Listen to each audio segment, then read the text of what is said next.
I love a praise. I love, I just want people. I just want to be liked. So I think I'd be an easy person to turn. Yeah. Me and Lisa Cross talked about this on another episode about like how people who fall into comedy, really it is just a need Oh, to be 100%. Well, listened it's to even and that. liked. It's And almost like not a mental illness because I don't think that's necessarily right, but it's almost there's a drive that to get on stage and to think that you've got something interesting to say. mm, It's because you forget, even in like meetings, people are terrified to talk and speak up at work and in day to day, and so to then get up on stage and get people to pay to see you, or just that, to think that you've got something interesting to say, let alone them to love you or to find you, yeah. excited, make you laugh. It's Because the so, cliche is that people who get into stand up are like narcissists, or they feel like they personally have the most important thing to say in the room and everyone should listen.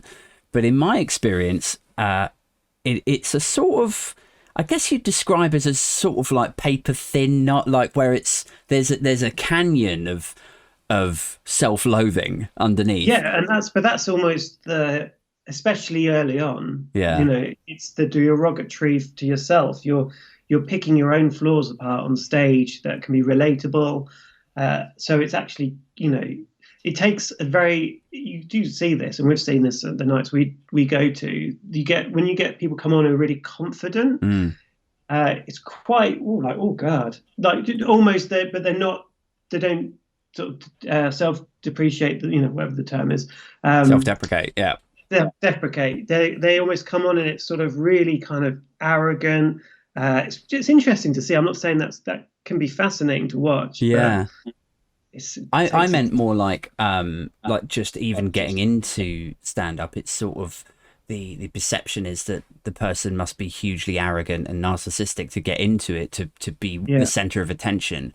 But actually what I think is more often than not there's this sort of chasm of self, and then what they try to do is fill that with this sort of look at me thing. yeah, Does that make yeah. sense?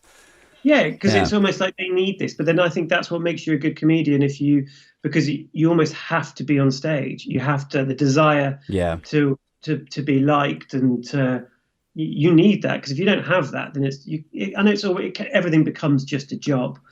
But I think there's that kind of burning, if I don't get on stage, there's comedians who have really struggled the last year because they haven't been on stage. They can't. It's almost so big yeah. part of their personality and what they enjoy that actually is part of who they are, isn't it? People say, like, just going back to what you were saying about when a comedian goes on stage and they're super confident and it sort of throws you a bit.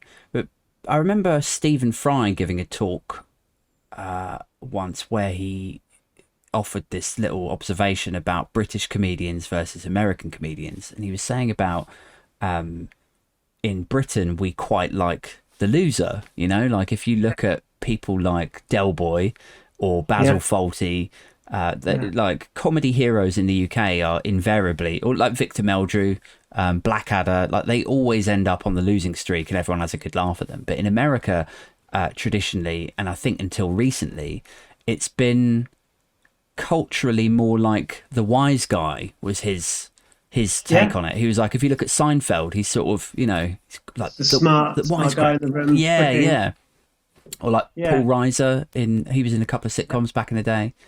Um, Right. so yeah, I don't know. Steve Martin his whole thing was like he just thought he was the coolest guy in the world. That was his whole thing, but he wasn't. Obviously, he wasn't in on the joke. He's like he just was so completely thought that he was the coolest guy in the world. That Do you know, I've never seen any of Steve Martin's stand up. Do you know what? It's really interesting. He's got a great book called Born Standing Up, which is definitely worth reading Yeah. about stand up. But I think he was very much of the time. Like he was a superstar, Yeah. but it's kind of weird to watch now. You kind of don't get it. And I think it was sort of, he really broke down the barriers of stadium comedy and how one guy with a light can just, completely entertain a whole stadium, get them on their feet, screaming for him. Yeah. And yeah, it's fascinating, and he he stopped quite early on. He didn't do it for that many years.